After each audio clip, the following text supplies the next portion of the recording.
Hey my lovelies parathas, कैसे हैं आप लोग। आई होप आप सभी अच्छे होंगे, स्वस्थ होंगे और मेरे स्टोरी लाइन को एंजॉय कर रहे होंगे। तो जो कोई भी मेरे चैनल पे नए आ रहे हैं, प्लीज़ मेरे चैनल को लाइक शेयर सब्सक्राइब करना मत भूलिएगा। और अगर आप लोगों को मेरी स्टोरी लाइन उसके प्लॉट्स पसंद आते हैं, प्लीज़ मुझे कमेंट्स करके अप्रिशिएट करना भी मत भूलिएगा। जैसा भी लगे आप लोगों को मेरी स्टोरी, प्लीज़ मुझे ज़रूर बताइएगा। तो चलिए हम नेक्स्ट आगे बढ़ते हैं एफएफ में। तो लास्ट पार्ट में हमने देखा था कि वांग जी, हान और स्वयं तीनों का एक्सीडेंट हो चुका था और वो लोग उन लोगों की कार सीधे ब्लास्ट हुई थी और वो लोग हॉस्पिटलाइज किए गए थे। उन लोगों को चोटें भी आई थी और वांग जी को भी बहुत बुरी चोटें आई हुई थी। विंग को, जो कि बॉडीगार्ड जाने नहीं दे रहे थे, वहीं हॉस्पिटल में पूरा काफिला पहुंच चुका था और सभी लोग, यहाँ तक कि जियांग चेंग भी। पूरा दिन बीत जाता है और जियांग चेंग न घर आया था, ना ही उसने विंग को और फैंसिंग को इन्फॉर्म किया हुआ था कि आखिरकार हुआ क्या है। रात होने वाली थी और इन दोनों की दिल की धड़कन बढ़ी हुई थी, इनका बीपी बढ़ा हुआ था और वो दोनों एक दूसरे को ऐसे घूमते हुए कहते हैं, मतलब चलते हुए, फैंसिंग क्या हुआ होगा, ना भी कहाँ आए हैं और ना न, न वो आए हैं, अब हम क्या करें। तो फैंसिंग कहता है, मैं क्या करूं, मुझे भी समझ में नहीं आ रहा, मुझे नहीं पता मुझे क्या करना चाहिए और कैसे कहूँ आपसे। मैं फ़ोन कर रहा हूँ, वो उठा भी नहीं रहे हैं, आंसर भी नहीं दे रहे हैं। फिर कहता है नहीं, हमें चलना चाहिए। उसके बाद जब वो देखता है कि जियांग चेंग घर वापस आ रहा है, तो वो कहता है, गगा। रिंग भागता हुआ आता और कहता है, गगा आप कहाँ थे पूरा दिन, आपने मुझे बताया क्यों नहीं। हाँ, और आप ऐसा कैसे कर सकते हैं, बताइए मुझे। जियांग चेंग कुछ भी नहीं बोलता है, उसकी आंखों में आंसू आ गया हुआ था और कहता है, रिंग तुम तुम तुम तुम हिम्मत से काम लो, ठीक है ना, सब ठीक है। तो विंग कहता है, गगा और अभी तक और वो बोलना चाहता था मॉन्स्टर, फिर वो नहीं बोलता, वो बोलता है, अभी तक वांग जी घर क्यों नहीं आया है। तो जियांग चेंग कहता है, वो कुछ दिन तक नहीं आएगा, वो चला गया यहाँ से। विंग कहता है, गगा आप प्लीज़ मुझसे कुछ छुपा रहे हैं ना, प्लीज़ मुझे बताइए ना। और वो ऐसे करते हुए रो रहा होता है। जियांग चेंग आखिरकार बता देता है कि उसका ये जो है ना ब्लास्ट हो गया था और वो उसके ऊपर हमला भी हुआ था, इसीलिए वो कह देता है कि तुम्हें घबराने की ज़रूरत नहीं। विंग ये सुनते मात्र ही बेहोश। जब वो बेहोश होता है तो जियांग चेंग उसे होल्ड करते हुए कहता है, विंग विंग, पर वो होश में आ ही नहीं रहा था। लोग पानी का छींटा देता है और उसके बाद वो होश में आते ही पैनिक होते हुए कहता है, मुझे देखने जाना है, प्लीज़ प्लीज़ प्लीज़ प्लीज़ मुझे देखने जाना है। बोलता, इतनी रात को हम नहीं जा सकते हैं, हम सुबह चलेंगे, ठीक है ना। तुम जानते हो ना अभी कुछ दिन पहले हादसा हुआ। हाँ, और तुम चाहते हो कि हम लोग के साथ भी ऐसा कुछ हो विंग, तुम्हें हम लोगों की फिक्र नहीं है। विंग कहता है, गगा प्लीज़। तो कहता है, हम सुबह चलेंगे बाबा। और इतना बोल करके जियांग चेंग, फैंसिंग, विंग तीनों हॉल में ही विंग को होल्ड किए हुए बैठे हुए थे। फैंसिंग कहता है, हाँ, पहले मेरे साथ ये सब कुछ हुआ, मेरे डैड मारे गए और आप भी घायल हो गए थे गगा, और अब गगा को, आपको नहीं लगता कि हमें उन्हें छोड़ना नहीं चाहिए। तो कहता, वो जो कोई भी है हम उन्हें ज़रूर ढूंढ निकालेंगे, तुम टेंशन ना लो, ठीक है ना। इतना बोल करके और वो ऐसे दांत मुंह पीस रहा होता है। उसके बाद मॉर्निंग में, अगले दिन मॉर्निंग में जियांग चेंग और फैंसिंग दोनों फ्रेश हो गए थे। विंग अभी भी सो रहा होता है। तो हमारे जियांग चेंग विंग को उठाता और कहता है, हमें हॉस्पिटल जाना होगा बाबा, उठ जाओ। इतना बोल करके विंग को उठाता है। विंग ऊपर जाता है, रेडी होकर के आता है और वो पूरा बुझा हुआ लग रहा था वो। उसके बाद वो तीनों हॉस्पिटल के लिए आते हैं। वांग जी को तब तक वीवीआईपी जो वार्ड होता है ना, उसमें शिफ्ट कर दिया हुआ था और वांग जी के पास कोई भी नहीं था। विंग को बोला जाता है देखने जाने के लिए। वो अंदर आता है, वांग जी को देखता है जिसके सर पे बैंडेज लगी थी, उसके मुंह में आईवी ड्रिप्स लगा हुआ था, हाथ में प्लास्टर था, पैर में प्लास्टर था। बहुत बुरी, मतलब बहुत गंदी कंडीशन थी उसकी और वो उसे देखकर रो रहा होता है। उसके पास वो बैठता है और उसके एक टक ऊपर से नीचे तक देखता है वांग जी, जो कि ना अभी होश में आया हुआ नहीं था। विंग कहता है, आप हमेशा मुझे टटल टटल टटल करते रहते हो और आज देखो खुद किस हालत में चले गए हो। आपको नहीं लगता कि आपको होश में आ जाना चाहिए, मेरी हालत बिगड़ रही है, प्लीज़। और वो रो रहा होता है। तभी जियांग चेंग आते हुए कहता है, हमें हिम्मत से काम लेना होगा, ठीक है ना, तब तक मैं उन लोगों का पता लगवाता हूँ। अब ऐसे करते हुए ना दिन बीत रहे थे। विंग हॉस्पिटल में ही रहने लगा था और वहाँ पे पूरा सिक्योरिटी का इंतजाम कर दिया हुआ था। विंग घर भी नहीं जा रहा था। हॉस्पिटल में रह करके जो नर्स का काम होता था ना, कपड़े चेंज करना और ड्रेसिंग वगैरह करने टाइम में विंग भी उनके साथ रहता था और देखता था। ऐसे करते हुए ना 1 महीना बीत गया था और इस 1 महीने में विंग ने वांग जी की बहुत हेल्प करी थी। वांग जी को होश आ गया हुआ था और वो बोल भी नहीं पा रहा होता सही से। विंग उसकी दिन रात हेल्प करता है, सेवा करता है, उसके कपड़ों को, उसको बैंडेज को चेंज करने में, उसे मेडिसिन देने में, उसे वो सूप और जो डाइट दिया जाता था वो सब खिलाने में। वांग जी अब धीरे धीरे करके रिकवर हो रहा था। अब जो पकड़ के चलने वाली रहती है ना, उसे ले करके वो चल रहा होता है, तो विंग उसके साथ उसको लेके चलवा रहा होता है। वांग जी ये देखता है तो विंग की मासूम से फेस को देखते हुए उसे अपने ऊपर बहुत ज़्यादा अफसोस हो रहा होता है। वो चलते चलते रुक जाता है और कहता है, मुझे अच्छा नहीं लग रहा, क्या तुम मुझे बाहर ले जाओगे? तो वांग जी की बात सुनकर विंग कहता है, हाँ हाँ चलिए ना। इतना बोल करके वो वांग जी को बाहर ले करके आता है। वांग जी अभी चेयर पर बैठा हुआ था और विंग उसके लिए बोलता है, मैं पानी ले करके आता हूँ। वांग जी कहता है, टर्टल। इतने दिनों बाद उसके मुंह से अपने लिए टर्टल वर्ड सुन करके विंग को बहुत अच्छा लग रहा होता है और वो उन्हें देखते हुए कहता है, जी क्या हुआ आपको? अब विंग की ऐसे हकलाते हुए बातें सुन करके कहता है, यहाँ बैठो। विंग बैठ जाता है। उसके बाद वांग जी कहता है, मेरी तरफ देखो टर्टल। विंग उसकी तरफ देख रहा होता है, जो कि थोड़ा सा ऐसा भी फील कर रहा होता है। उसके बाद वांग जी कहता है, क्या तुम्हें मुझसे डर लगता है टर्टल? विंग कहता है, हाँ कभी कभी थोड़ा सा, पर ऐसे नहीं। वांग जी कहता है, क्या तुम मुझे माफ़ करोगे, क्योंकि मैंने तुम्हें बिना पूछे उस दिन डेक पे किस किया, तुम्हें उठा कर के ले आया, तुमसे साथी की और तुम्हारे साथ टॉर्चर किया। तो विंग कहता है, मैं वो सब कब का भूल गया, जब मुझे आपसे प्यार हो गया था तब मैं सब भूल गया, और मैं भी नहीं जानता कि मुझे आपसे प्यार कब हो गया था। मैं बस आपके साथ रहना चाहता था, लेकिन जब आपने मुझे उस दिन, और वो चुप हो जाता है बोलते हुए। तो वांग जी कहता है, जब मैंने तुम्हें उस दिन बुली किया था और पानी में डाल दिया था, यही ना? तो विंग कहता है, तो वांग जी धीरे से कहता है, वैसे टर्टल पानी में ही ज़्यादा अच्छा लगता है। वांग जी की ऐसी बात सुन करके विंग उसको घूर कर देखता है और कहता है, आप बहुत दोस्त हो, सच में एक डेविल हो, डेविल। तो वांग जी कहता है, अपने टर्टल के लिए अब मैं नहीं बनना चाहता, मैं एक गुड हस्बैंड बनना चाहता हूँ। तुम्हें पता है, जब मैं उस हालत में था, जब मुझे लग रहा था कि मैं अपनी ज़िंदगी को खो दूंगा टर्टल, उस हालत में आखिरी विश मेरी यही थी कि मैं पूरी लाइफ तुम्हारे साथ रहूं, तुमसे प्यार करूं, तुम्हें महसूस करूं, तुम्हें अपनी बाहों में रखूं। मैं मरना नहीं चाहता था टर्टल। विंग की आंखों में आंसू लबालब भरे हुए थे और वो वांग जी को देख रहा होता है। तभी वांग जी कुछ नोटिस करता कहता है, विंग, और इतना बोल करके वो छुप जाता है। उसके आसपास भी बॉडीगार्ड हुआ करते थे। वांग जी कैसे चिल्लाने पे सभी बॉडीगार्ड अलर्ट मोड में ऑन हो गए थे। तभी वहाँ पे जो कि एक साफ शूटर ऊंची बिल्डिंग्स पे बैठा हुआ वांग जी को निशाना लगा रहा होता है। वो बुलेट चलाता है तो एक बॉडीगार्ड को जाकर लगती है। वांग जी कहता है, चलो यहाँ से, और वो विंग को लेकर के भागना शुरू कर देता। वो भूल गया था कि उसको फ्रैक्चर हुआ है। हालांकि एक महीना में वो पूरी तरीके से रिकवर हुआ नहीं था, लेकिन फिर भी वो विंग को लेकर के जल्दी से हॉस्पिटल के अंदर आता है और कहता है, तुम यहीं रुको, मैं बाहर जाता हूँ। विंग कहता है, नहीं आप प्लीज़ मत जाओ, अगर आपको कुछ हो गया तो मैं क्या करूँगा? वांग जी कहता है, दादा सुनो मेरी बात, अगर तुम्हें कुछ हो गया ना तो मैं नहीं जी पाऊँगा और उसे मरना होगा, ठीक है? यही मेरा वेट करो, मैं अभी आया। फिर वो एक बॉडीगार्ड का गन लेता है और वो बिल्डिंग की तरफ देखता है, जो कि बहुत हाइट पे थी, वो मार नहीं सकता था। वो कहता है, सेट, और इतना बोल करके वो कॉल लगाता है जियांग चोक और कहता है, यहाँ जल्दी आओ, और इतना बोल करके सभी बॉडीगार्ड को अंदर आने के लिए बोल देता है। वो जो साफ शूटर था, वो एक बुलेट लगाने के बाद वहाँ से उठ के वो नीचे जा रहा होता है। जियांग चेंग आता है और उसे बोल दिया गया था कि ऐसे हमला हुआ था हम पे। जियांग चेंग कहता है, ठीक है मैं देखता हूँ। उसके बाद वो सीसीटीवी फुटेज चेक करता है तो जो उसको मारने वाला था ना, वो एक रसियन था। कहता है, सर, वो जियांग चेंग को कहता है, सर ये तो एक रसियन है। तो जियांग चेंग वो फुटेज ना वांग जी को दिखा देता है और कहता है, ये देखो ये है। कहता है, इन लोगों को तो मैं छोड़ूंगा नहीं। हाँ, पहले डैड के साथ, फिर फैंसिंग, फिर ये। तो जियांग चेंग कहता है, मैं भी तुम्हारे साथ हूँ और मैं भी उन लोगों को नहीं छोड़ूंगा। इतना बोल करके वो लोग एक दूसरे को देख रहे होते हैं। उसके बाद वांग जी हर चीज़ को अपने घर अरेंज करवाता है, यहाँ तक कि थेरेपिस्ट को भी, सब चीज़ को, और वो सब घर आ चुके थे। फैंसिंग घर पे ही रहता था, इसलिए जब वो वांग जी को घर आया तो वो उसको हक करते हुए कहता, गगा मैंने आपको बहुत मिस किया। तो वांग जी कहता, ठीक है। फिर वो लोग बातें करते हैं और सभी चीज़ें। अब जो कि विंग ऐसे 1 महीने में खाना बनाना सीख गया था, तो वो सभी के लिए खाना बनाता है और फैंसिंग भी हेल्प करता है।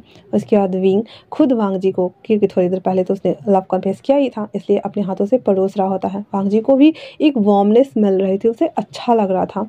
वो सब खाना वाना खा चुके होते हैं। उसके बाद वांग जी विंग और फैंसिंग को बोल देता है कि तुम दोनों जाओ अपने कमरे में। तो वो दोनों समझ गए थे कि इन लोगों को ज़रूर कोई इंपॉर्टेंट बातें करनी है, इसलिए विंग फैंसिंग को लेकर के फैंसिंग के रूम में आ जाता है और वो लोग बातें कर रहे होते हैं, जहाँ पे फैंसिंग विंग से पूछ रहा होता है कि आप बताओ ना, मैंने अभी तक वो सब कुछ नहीं किया, मुझे करना है, प्लीज़ बताओ ना। तो विंग कहता है मुझे नहीं बताना, गगा से पूछना ना, गगा खुद ही बता देंगे तुम्हें, खुद कर लेना गगा के साथ। फैंसिंग मुंह बनाते हुए कहता है प्लीज़ ना, अब इतने दोस्त कैसे हो सकते हैं, मुझे भी बताओ ना, मैं भी करूँगा करूँगा करूँगा, प्लीज़ ना। उसकी बात सुन करके विंग कहता है ठीक है ठीक है। फिर वो कहता है अपना फ़ोन दो। फिर वो फ़ोन निकालता है एंड देन वीडियो प्ले करके दे देता है। विंग देखने के बाद कहता है ये ऐसे होता है, छी ये तो बहुत गंदा है।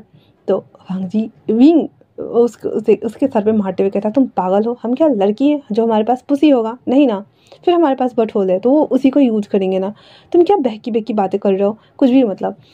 फिर वो लोग वीडियो देखने में लगे हुए थे। इधर जियांग चेंग वांग जी से कहता है अब हमें क्या करना चाहिए। हम जो कहता है पता लगाओ कि आखिर हमारा हिडन दुश्मन कौन है जो यहाँ रहकर हमारे ऊपर नज़र रखे हुए हैं। वो कहता है ठीक है। फिर वो लोग अपने काम करने में लगे हुए थे। वहीं जो हमारा वांग जी था वो किन्हान को बोलता है और एवन सोयांग को भी बोलता है, निहा चांग को भी बोल देता है कि सबको सर्च करो। 2 घंटे बाद पूरा सर्च करके आने के बाद कहता है सर ये बल्कि कोई और ही नहीं आपका पार्टनर। तो वो दोनों शॉकिंगली देख रहे होते हैं। तो जियांग चेंग कहता है क्या तुम वेंस की बात कर रहे हो। तो कहता है जी सर वो वही है। और उसके बाद कुछ फुटेज दिखाता है जिसमें वो लोग जिसको स्टार्टिंग में उसके डैड जब मिलने गए थे, तो जब वांग जी के डैड की डेथ हो गई थी तो उस समय का वो फुटेज दिखा रहे होते हैं जिसमें वो लोग बातें कर रहे होते हैं। उसके बाद अंदर जाते का आते का दिखता है, अरे एक जो साफ शूटर था उसका। तो कहता है हो ना हो कल जो बिल्डिंग पे हमला हुआ है ना ये वही होगा, पहले हम इसे टारगेट करते हैं। वो कहता ठीक है। फिर वो लोग उसको सर्च करते हैं। अब जो कि इस सब में एक्सपर्ट तो उन लोगों के पास थे ही, तो वो लोग अपने अपने काम में लगे हुए थे। 45 मिनट की मशक्क़त करने के बाद उन लोगों के पास वो इन्फॉर्मेशन आ जाती है कि ये साफ सुथरा ना अभी लुनादे होटल में रुका हुआ है। तो कहता ठीक है चलो हम चलते हैं। इतना बोलकर पूरा कारवा निकलता है वहाँ से और बॉडीगार्ड को सख्त हिदायत दी गई थी कि यहाँ से कहीं भी ना हिले, कुछ भी हो जाए सबसे पहले अंदर भागे और उन दोनों को प्रोटेक्ट करे। इतना बोल करके वो लोग निकल चुके थे। पूरा कारवा निकलने के साथ ही वहाँ कार आके रुकती है। साफ सुथरा जो कि अपने कपड़े में बैठा हुआ ड्रिंक कर रहा होता है और मज़े से वो टीवी देख रहा होता है। उसके बगल बगल में 2 लौंडिया भी थी जो उसको मज़े करवा रही होती हैं। वांग जी सीधे एंट्रेंस पे आता है। उसको देखकर ही रिसेप्शनिस्ट की तो हालत पतली हो गई थी। मैनेजर बोलता है सर यहाँ, वो बोलता है कि यहाँ पे कोई बाहर का है, तो वो बता देता है हाँ। फिर उसके बाद वो उसके रूम तक लेकर के आता है, रूम का की कार्ड दे देता है। उसके बाद वो लोग अंदर एंटर करते हैं।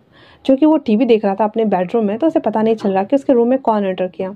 हॉल पूरा खाली था और वो लोग पूरा ऐसे रखे हुए थे। फिर जियांग चेंग और वांग जी उस रूम में आते हैं जहाँ पे वो आराम से उन दोनों लौंडे के साथ में मज़े कर रहा था, जहाँ पे उन्होंने बस निकर पहन के रखा हुआ था उन्होंने। वांग जी आता है और आराम से उसके सामने ना ग्लव्स पहना हुआ था और बैठ जाता है। फिर जियांग चेंग उन दोनों से कहता है तुम दोनों अभी के अभी दफ़ा हो जाओ। वो लड़की अपना कपड़ा वपड़ा समेटते हुए पहनती है पूरा, क्योंकि वो पूरा निकेट थी। अब इन लोगों को घंटा ना फर्क पड़ रहा था क्योंकि इनके तो पार्टनर्स थे ऑलरेडी। वो लड़की जल्दी जल्दी कपड़ा पहनती है और वहाँ से भाग जाती है। वो साफ सुथरा अपनी पिस्टल जैसे ही निकालने वाला था तो जियांग चेंग तान के खड़ा हो गया था और कहता है डोंट मूव। वांग जी उठता है और उसको घसीटते हुए वॉशरूम में लेके आता है। बाथटब भरता है, उसके हाथ को और पैरों को बांध देता है, उस बाथटब में फेंक देता है और उसके बाद उसको ऐसे ऊपर खींचते हुए उसके बाल से कहता है बताओ तुम्हें किसने भेजा था मुझे मारने के लिए। हाँ। वो कहता है क्या तुम रूल्स नहीं जानते हो। हाँ, अगर हमें सुपारी मिलती है, पैसे दिए जाते हैं तो हम मुंह नहीं खोलते हैं, मतलब मैं नहीं बताने वाला, चाहे तुम जो कर लो। वांग जी को बहुत तेज गुस्सा आ रहा था। वो जियांग चेंग को कहता है इससे निपटा दो। इतना बोल करके जियांग चेंग तो पहले उसको पानी में डुबा डुबा के मारता है। फिर वो अलबल अलबल हो गया था। उसके बाद उसके मुंह में सीधे पिस्टल डालता है अंदर ठोक देता है और साइलेंसर यूज किया हुआ था इसलिए वो पूरा बाथटब ना रेड रेड रेड रेड हो गया था उसके ब्लड से। उसके बाद कहता हो गया चलो यहाँ से। वो दोनों गैंगस्टर वैसे निकल रहे थे जैसे मानो कि किसी मिशन पे निकले हो, मतलब एकदम धांसू वाले स्टाइल में दोनों निकल रहे थे यार। उसको देख करके उन दोनों के बॉडीगार्ड्स की हालत ख़राब हो रहे थे। उसके बाद जियांग चेंग और वांग जी दोनों एक साथ कहते हैं मूव, और यहाँ बोल करके वो लोग बाहर आ जाते हैं।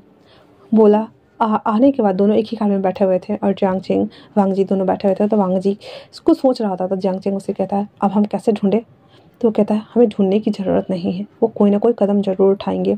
इससे पहले कि वो लोग कुछ करते, वो लोग आधे हाईवे तक निकल आए थे, तभी अचानक से उसकी कार रुक जाती है। तो वो देखता है कि सामने एक लॉरी है जो कि खड़ी है। वो लोग समझ नहीं पा रहे थे कि आखिरकार वो लॉरी बीच रास्ते में खड़ी क्यों है। फिर वो कहता है सबको जल्दी करो, कार खाली करो, पीछे करो। वो कर रहे थे, तो वो पीछे वाला तो समझेगा नहीं ना अचानक से क्यों, कि वो जल्दी से कार से बाहर आते हैं और उसमें से निकल के पीछे भागना स्टार्ट कर देते हैं। अब जब उन लोगों को भागना देखते हैं, क्योंकि उसके आगे 2 कार थी, तो उन सभी को वो बोलता है जल्दी बाहर आओ, और सब लोग निकल के भागाते हैं। अभी तक वो सारे बॉडीगार्ड और सब सेफ थे, वो लॉरी सीधे से ड्राम ब्लास्ट हो जाती है और सब लोग दूर खड़े थे। वो सब जब हो जाता है तो एक चॉपर आता है। अब ये रात का टाइम होने वाला था। चॉपर आता है, उतरता है, उसमें से विन चाओ, विन जुलियो, विन जुहान, बिन माओ चारों उतर के आते हैं। और जैसे ही वो उतर के आते हैं, सामने उन लोगों को देखते हैं। विन रुहान और बिन माओ आगे आते हुए कहता ओह सरप्राइज, देखो हमारे सामने कौन है। कल तक जो हमारा पार्टनर हुआ करता था वो आज हमारे दुश्मन के साथ मिला हुआ है। आपको नहीं लगता कि बॉस आपको जियांग्स के साथ काम नहीं करना चाहिए? मैं तो आपको इससे कहीं ज़्यादा प्रॉफिट दिला सकता हूँ। हाँ, वांग जी कहता है नन ऑफ योर बिजनेस, अपने आप से मतलब रखो, और ये सब क्या तुम कर रहे थे? तो कहता है मैं क्या कर सकता हूँ, जब से आपने मुझे उन लड़कियों के स्मगलिंग्स के चक्कर में अपनी टीम से बैकआउट किया था, तब से मुझे कुछ ना कुछ तो करना ही था। मुझे आपकी पोजीशन जो लेनी थी, और अभी आप यहाँ पे बच के नहीं जा सकते हैं। तभी वो देखता है कि 3-4 और चॉपर आ गया था, जो ऊपर से जाल फेंक रहा था, उन लोगों को लगा दिया था और सबको बांध दिया था उस जाल में, और सभी ना उस हेलीकॉप्टर में लटके पड़े थे। वांग जी कहता है नहीं, इतनी आसानी से तो बिल्कुल भी नहीं। उसके बाद वो चाकू निकालता है और जाल काटना शुरू करता है। बिन रुहान अब जो नीचे ही था, तो उसके पास आते हुए कहता है हाँ, अफसोस की बात है कि आप सभी लोग यहीं पे मारे जाओगे।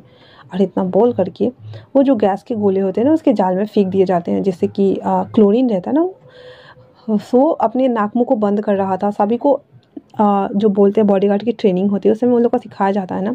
वो लोग जैसे ही उसमें बैठ के अपनी कार में निकलने वाले होते, तब तक इन लोगों ने आधे लोगों ने जाल काटा था तो निकल गए थे, पर सभी खास रहे होते, उन लोगों को से अभी बर्दाश्त नहीं हो रहा होता है, और वो सब वहाँ पे ऐसे ही गिरने पड़ने के हालत में होते हैं। जियांग चेंग और वांग जी कहता है नहीं, इतनी आसानी से तो बिल्कुल भी नहीं। तभी हम देखते हैं कि सामने से एक और लॉरी आ रही है, जिसमें विंग और फैंसिंग था, और वो दोनों लॉरी ऐसी थी जिसमें पानी पंप लगा हुआ था, और वो दोनों उस पर बैठे हुए थे। उन दोनों ने बुलेट प्रूफ जैकेट पहना हुआ था और माथे में हेलमेट लगाया हुआ था, मतलब गोली लगने का सवाल ही नहीं है, आंखें छोड़ करके। और वो दोनों पानी का फव्वारा देना शुरू करते हैं। वो पानी का फव्वारा देते हैं, जिस वजह से उन लोगों के ऊपर जो कुछ भी था वो सब हट गया था। उसके बाद वो लॉरी सीधे आकर के, वो हाईवे था, 4 रोड वाला रास्ता, तो उन लोगों के सामने आके रुक जाती है। जब वो देखते हैं कि पीछे से एक लॉरी है जो कि पानी की टंकी लेके आई हुई है, वो देखकर वो लोग दंग, और कहते हैं तुम कौन हो बच्चे? तो वो दोनों उतर के आते हैं, कहते हैं हम तुम्हारे बाप हैं। हाँ, बाप है बाप, इतना बोल करके वो पानी को फव्वारा देना शुरू करता है। वांग जी अपने दोनों लिटल्स भाई को और उसको देख करके खुश, भाई साहब बहुत ज़्यादा खुश। जियांग चेंग देखता है, उसकी आंखें भी फट के बाहर आ गई थी। उसके बाद वो दोनों घूम घूम करके उन दोनों को पानी दे रहे होते हैं। उसके बाद उन लोगों के साथ भी कुछ बॉडीगार्ड्स थे, और वो लोग पूरा गीला हो गए थे और चूहा लग रहे थे अभी। उसके बाद वांग जी के सारे बॉडीगार्ड्स जा करके उन लोगों को घेर लेते हैं, और विंग कहता है हाँ, एक दूसरे को हाई फाई करते हुए हमारा काम हो गया, अब ये लोग समझा देंगे, ठीक है ना। उसके बाद वो लोग पीछे हो जाते हैं और कहते हैं आप लोग आप चाहिए। और वो जियांग चेंग और विंग को वांग जी को बोल रहे थे, दोनों उन दोनों को देखते हुए वांग जी और जियांग चेंग दोनों को विंग करता है, भाई साहब ये दोनों हमारे, कहते हैं हाय। और फिर वो दोनों आगे आते हैं। उसके बाद वो सभी को घुटने में बैठाया गया था, उसके मुंडी में मास्क लगाया जाता है, और कहता है अब तुम लोग बताओ कि तुम्हें मार दिया जाए या फिर छोड़ दिया जाए। वो लोग कुछ भी नहीं बोलते और कहते अगर हम मर गए तो आप कैसे बचेंगे? हाँ, आपकी अंकल वो तो अभी भी हमारे पास है ना। कहता है हाँ, uncle, uncle uncle uncle uncle.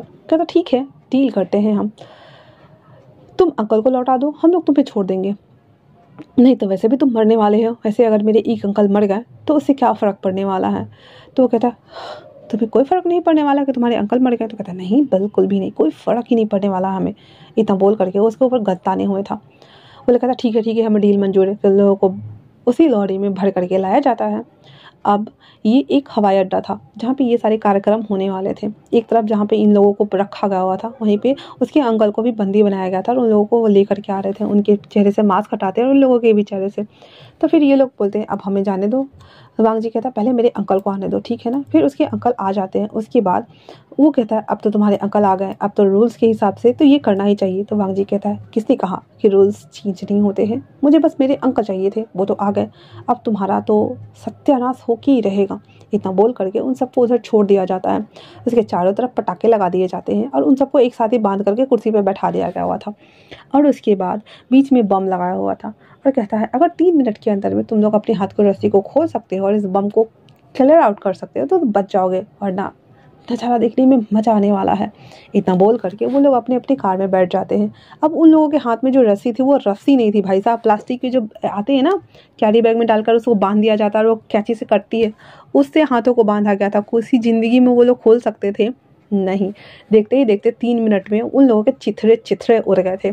और वांग जी कहता है मेरा बदला पूरा हुआ डैड। इतना बोल करके वो वापस से कार में बैठ जाता है, जो कि वो खड़ा होकर के देख रहा था उस मंजर को। जब वो बैठने वाला होता है तो जियांग चिंग कहता है सॉरी ब्रो। तो वांग जी कहता है इट्स ओके। फिर वो कहता है तो अब मैं अपने पार्टनर को अपने साथ ले जा सकता हूँ। तो वांग जी फैंसिंग को देखता है और कहता है क्या तुम जाना चाहते हो। फैंसिंग हाँ में सर हिला देता है। उसके बाद वो कहता है ठीक है तो जा सकते हो। उसके बाद फैंसिंग कहता है गगा तो क्या आपने माफ़ कर दिया विंग गगा को और जियांग और गगा को। वांग जी कहता है और आई एम सॉरी जियांग चिंग।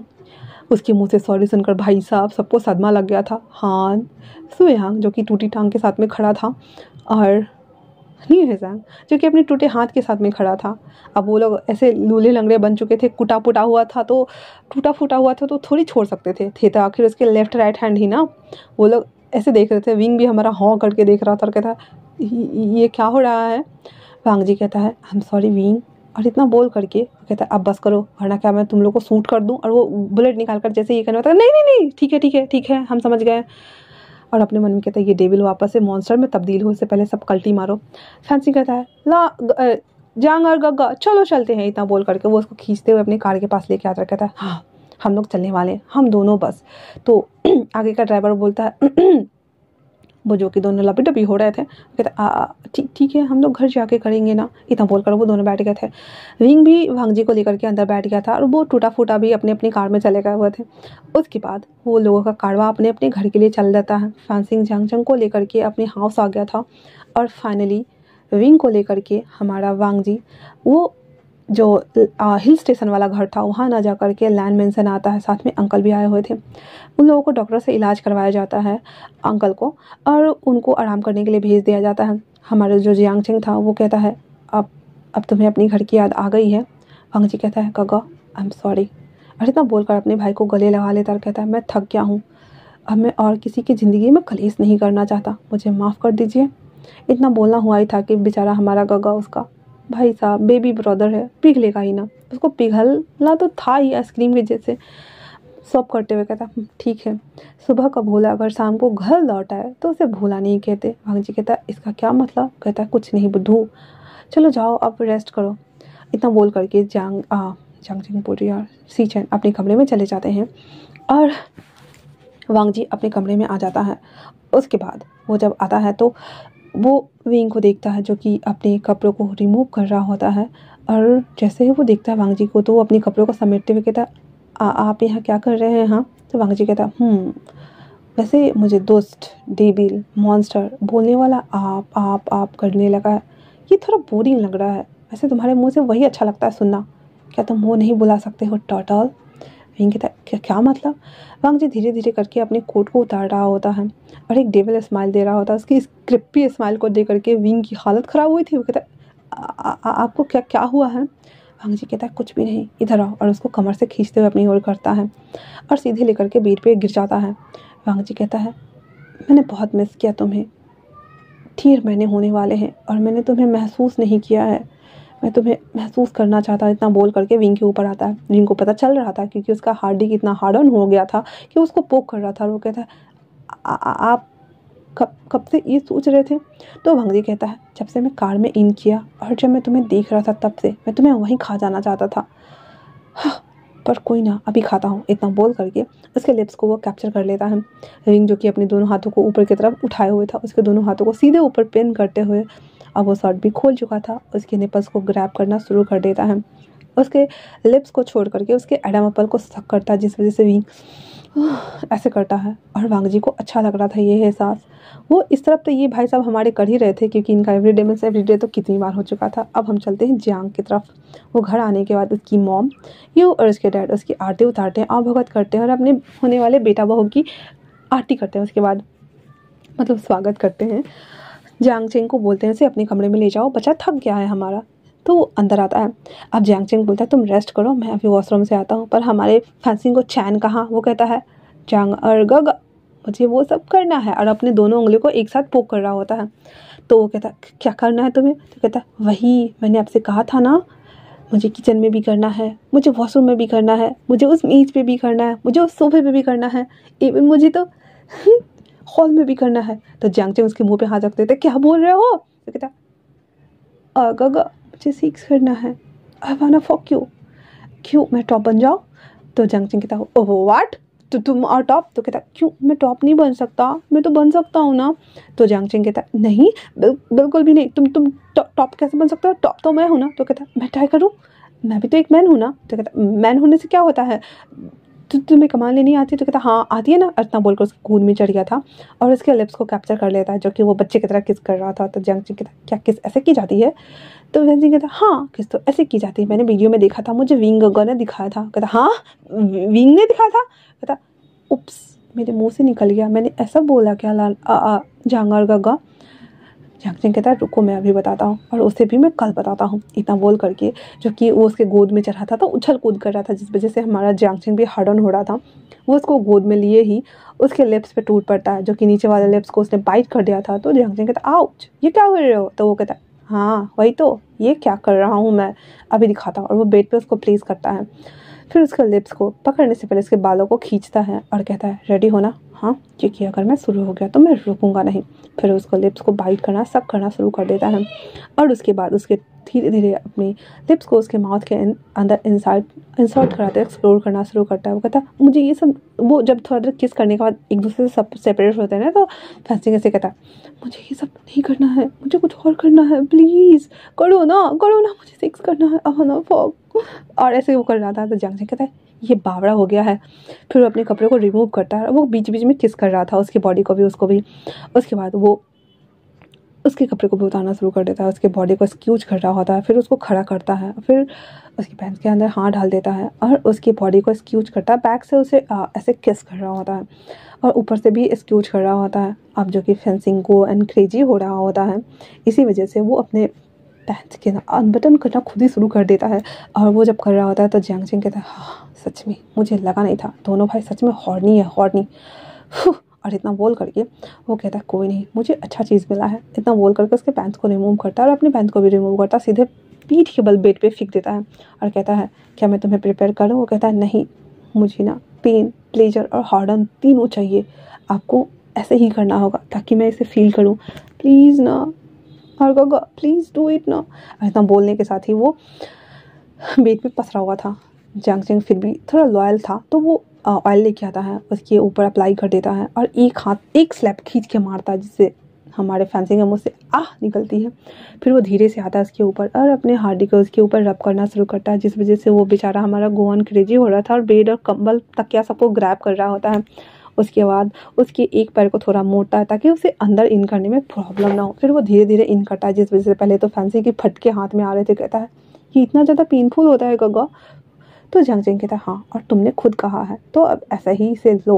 और वो धीरे धीरे इन करता है, लगभग 2 इंच ही गया होगा। उसके बाद वो रुक जाता है और फिर अपने ऊपर ऑयल अप्लाई कर लेता है, फिर उसके ऊपर आता है और उसके बैक को बाइट करना शुरू करता है। और पहले उसके बाद जब वो कर देता है, उसको एक्सक्यूज करता है, उसके एयरलब्स को लेग करते हुए उसे बाइट करना सक करना शुरू कर देता है, जिस वजह से जब ऐसे बैक से करो ना तो सेंसेशन बॉडी में 3 गुना ज़्यादा होती है, जिस वजह से हमारे फैंसिंग गोवन क्रेजी हो चुका था। वो कहता है गगा प्लीज़ फक मी ना, और वो ऐसे कितनी बार बोल रहा होता है। तो जियांग चेंग कहता है ठीक है चलो करते हैं। इतना बोल करके वो धीरे धीरे इन करना और अपने जो मूव ऑन करना स्टार्ट कर देता है। धीरे धीरे वो थ्रस्ट कर रहा था ताकि इसको पीन ना हो। पहले एडजस्ट करता है पूरा हड्डी को उसके अंदर, फिर उसके बाद उसके एयर लब को अभी भी लीक कर रहा होता है और अपने एक हैंड से उसके एक हैंड को ग्रैब किए हुए था ताकि उसकी बॉडी पे बीट ज़्यादा ना हो। दूसरे हैंड से उसके एक निपल्स को ग्रैब करके स्क्यूज कर रहा होता है, जिस वजह से वो कहता है इसीलिए, और अपने मन में कहता है विंग का इतनी ज़्यादा एक्साइटेड होकर मॉर्निंग साउंड्स निकाल रहे थे, अब पता चला मुझे लोग इतने क्रेजी क्यों हो जाते हैं सेक्स के दौरान। और वो कहता है और गगा प्लीज़ फक मी ना, और इतना बोल करके वो उसे ऐसे और उकसाड़ा होता है। जियांग सिंह कहता है उसके बाद वो थर्स्टिंग देना शुरू कर देता है। अब हम आते हैं अपने वांगसिन कपल की ओर। वो जब ऐसे कर रहा होता है तो विंग कहता है आप सच में ये सब करना चाहते हैं? तो वांग जी कहता है पहले मुझे डरना बंद करो, और तुम्हारे मुँह से ना वही अच्छा लगता है सुन के, मॉन्स्टर। तो मुझे मॉन्स्टर बुला सकते हो, पर हाँ अभी वाला प्यार मेरा टॉक्सिक नहीं है विंग, क्योंकि ये बस एक जुनून से भरा हुआ मोहब्बत है। क्या तुम इसे एक्सेप्ट करना चाहोगे? विंग कहता है और वो खुद वांग जी का लिप्स को कैप्चर करता है और धीरे धीरे उसे किस करना शुरू करता है। इतने दिनों के दौरान वो सीख गया था कि किस कैसे करने हैं, वो उसे कर रहा होता है। वांग जी कहता है ठीक है फिर तुम्हें ही चांस देता हूँ। फिर विंग को अपने ऊपर करता है और विंग अब उसके नेक को, उसके शोल्डर्स को, उसके चेस्ट को, उसके टमी एरियाज़ को ऐसे टच कर रहा होता है। ये प्यारा सा एहसास वांग जी को क्रेजी कर रहा होता है। उसके पैर नीचे लटके हुए थे, विंग ने उसके शर्ट को खोल दिया, उसने भी खोला हुआ था। उसके अपने हाथ से उसके पूरे बॉडी के ऊपर ऐसे फिराता, हल्का हल्का स्लाइड सा। वांग जी इस एहसास में खोता जा रहा था क्योंकि उसको ये अच्छा लग रहा था। फर्स्ट टाइम था जब दोनों एक दूसरे की सहमति से कर रहे थे। विंग धीरे धीरे ऐसा करता है, फिर उसके निपल्स को लेकर के अपने मुंह में उसे सक करना शुरू करते हैं। वांग जी को ये एहसास बहुत ही ज़्यादा क्रेजी कर रही होती है और वो कहता है विंग। तो विंग कहता है क्या तुम ऐसे ही करने वाले हो? क्या मेरे ऊपर राइडर नहीं करना तुम्हें? विंग कहता है फिर वो नीचे उतरता है, अपने कपड़ों को उतारता है, फिर वांग जी के पैंट्स को खोलता है और उसके हड्डी को हाथ में लेकर के ऐसे स्क्यूज करना और रब करना शुरू करता है। फिर खुद उसके ऊपर आता है, धीरे धीरे करके अपने बट होल के इनसाइड उसे इन करता है। उसके बाद वो एडजस्ट होता है खुद से, फिर उसके दोनों शोल्डर को ग्रैब करने की कोशिश करता है। तो वांग जी कहता है मैं उठता हूँ, ठीक है ना? और वो अभी भी उसके पैर बेड से नीचे ही थे। विंग उसके ऊपर था तो वांग जी थोड़ा ऊपर उठ जाता है, जिससे और उसके दोनों हाथ ना बेड में गड़े हुए थे ताकि विंग को ज़्यादा कंफर्टेबल रहे। उसके बाद वो उसके दोनों शोल्डर को ग्रैब करने के लिए वांग जी कहता है, तो वो ग्रैब कर लेता कहता है अब धीरे धीरे मूव ऑन करो, ठीक है ना? धीरे धीरे राइड ऑन करना वरना तुम्हें पेन होगा विंग।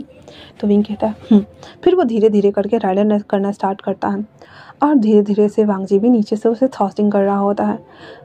देखते ही देखते वो फकिंग साउंड्स पूरे कमरे में गूंज रही होती है और विंग अब जो कि वो भी गोवन क्रेजी हो गया था, वो थ्रस्टिंग और राइडिंग के दौरान बीच बीच में वांग जी के लिप्स को कैप्चर कर रहा था और किस कर रहा था। वांग जी बस एक ही सवाल इंचैंट करते हुए पूछता है क्या तुम्हें अच्छा लग रहा है विंग? विंग कहता है तो फिर वांग जी दोबारा से कहता है टॉटल क्या इसे तुम रोज़ करना चाहोगे? विंग कहता है मैं रोज़ करना चाहूँगा, हमेशा। तो वांग जी कहता है every day means every day? तो विंग कहता है everywhere, every time, any time, जब आपका दिल करे हबी। वांग जी के पहली बार जब विंग हबी बोलता है तो वांग जी की आंखों से आंसू आ रहे थे। विंग उसकी आंसुओं को लिक करते हुए कहता है माय हबी, आज से हम हमेशा साथ रहेंगे। मुझे लव सिंड्रोम हुआ, सब कुछ हुआ, बट अब जो हुआ है वो सच में रियल वाला लव हुआ है। मेरा प्यार सच में अब बहुत प्योर हो गया है और मैं आपको छोड़ के कभी नहीं जाऊंगा और मैं हमेशा आपके साथ रहूँगा। वांग जी कहता है अब मरने के बाद भी हम अलग नहीं होने वाले हैं, टाटा। इतना बोल करके वो दोनों किस करते हैं और एक दूसरे में खो जाते हैं। इसी के साथ ये छोटा सा फैन फिक्शन समाप्त हो जाता है। कैसा लगा आप लोगों को ये इंटॉक्सिकेटेड लव का लास्ट पार्ट? आप लोग मुझे कमेंट्स करके ज़रूर बताना। तब तक के लिए थैंक्स फॉर वॉचिंग।